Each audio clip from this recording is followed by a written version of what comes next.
Good morning, Fair Oak. Science time. Now, I don't know about you, but today the sky's full of clouds. So I thought that this was the perfect time to make the water cycle in a bag. So you don't need very much equipment for this. You just need a Ziploc bag.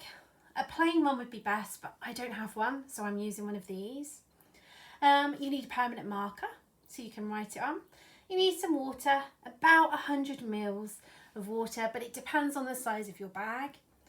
And some blue food colouring, just to make it look authentic, and some blue tack or some sellotape. Right, job one. Okay, the first thing we're going to do is we're going to decorate the bag. So we're going to put some waves for the sea.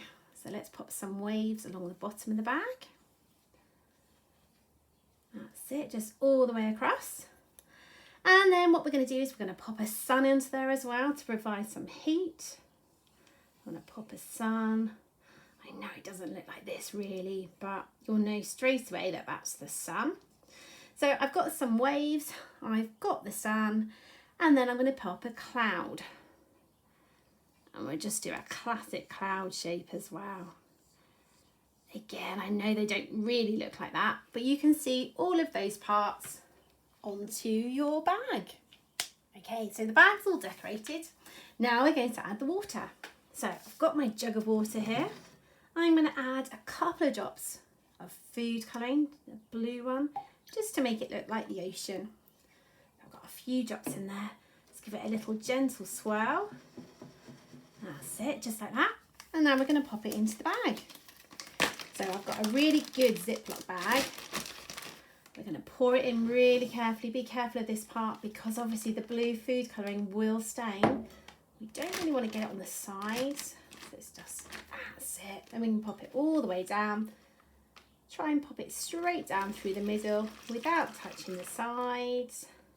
There's our water in the bag. And then we're going to seal it up really well. That's it. There you go. So you can hear it's clicked all the way across. So my bag now is completely sealed. And now we're ready to pop it up onto the window. Now, job 3. The third thing you need to do is to pick a window which gets lots of sunshine. Now, I've put mine onto the back door just because it gets really, really sunny. Unfortunately, today is not the sunniest of days to start this off. But if you find somewhere that's nice and sunny, and then make sure the bag is really secure onto that glass. So I've used blue tack behind mine just because I don't want to get sellotape marks on the windows. And again, you don't want to get into trouble, so make sure you check with someone first and make sure it's up there really, really well because you don't want that bag to fall down because it has got blue food colouring in. So once your water cycle bag's all up onto the window, you just need to sit back and observe. Now, on a day like today where it's not overly warm and not overly sunny, it will probably take a few hours. So I don't think I'd sit there permanently for the whole time, but use your powers of observation.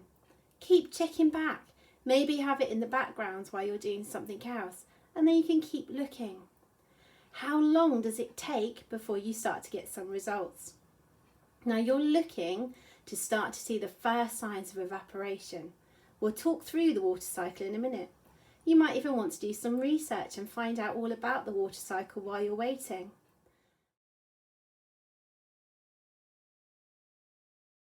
So let's look at the water cycle. Now, I've drawn this up really quickly. You'll find much better diagrams on the internet. So do look it up, see what you can find out. But let's just do it in really simple terms. So as you can see from the diagram and from the bag that you drew earlier, you've got the sun. So the sun's your heat source. The sun's going to warm up the rivers or the ocean or the liquid inside our bag. And it's going to change the water from a liquid into water vapour or a gas. And this gas is going to rise up into the air, into the atmosphere, or rise up into our bag. And this process is evaporation. And that's like the first step of the water cycle. Then this gas, the evaporation, the water vapour, the gas is going to rise and cool.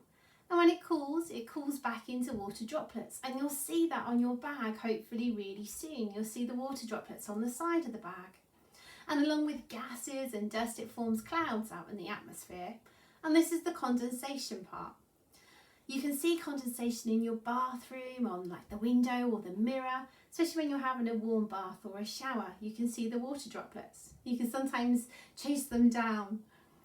So when the clouds become really heavy and they can't hold any more water, it's like they burst, and then the rain will come down, and that's our precipitation part. So you can see you've got your evaporation, your condensation, your precipitation.